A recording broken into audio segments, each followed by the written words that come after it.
దేవుడు చాలా ప్రేమించి ఆయన పోలిక చొప్పున మనల్ని తయారు చేసుకుంటే మనమేమో సృష్టికర్తను మర్చిపోయి సృష్టినే పూజ చేస్తున్నాం. ఏ రాయికో, ఏ రప్పకో, ఏ చెట్టుకో, ఒక పుట్టకో, లేదంటే ఒక జంతువుకో ఇట్లా పూజలు చేసి మనం నిజమైన తండ్రికి దూరమైపోయాం.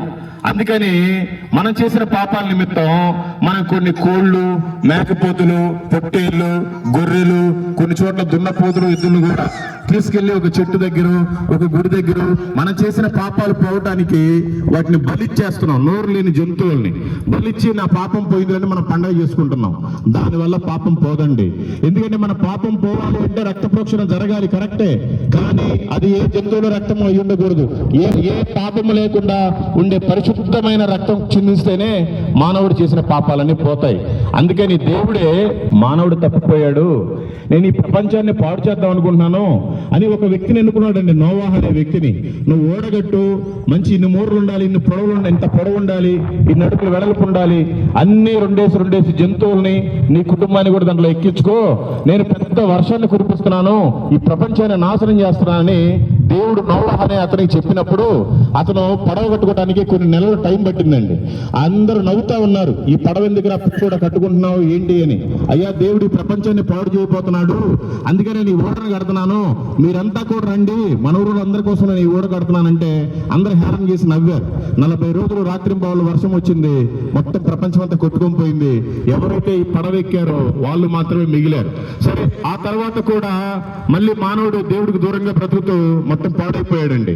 పాడైపోయిన తర్వాత ఇలా నాశనం చేయటం కాదు, నా ప్రజల్ని నేనే బాగు చేసుకోవాలి అని ఆయనే ఒక పరిశుద్ధమైన కన్యక, పెళ్లి కాని కన్యక, ఆమె గర్భమున ఈ భూమి మీదకి దేవుడే మానవ రూపంలో వచ్చాడండి.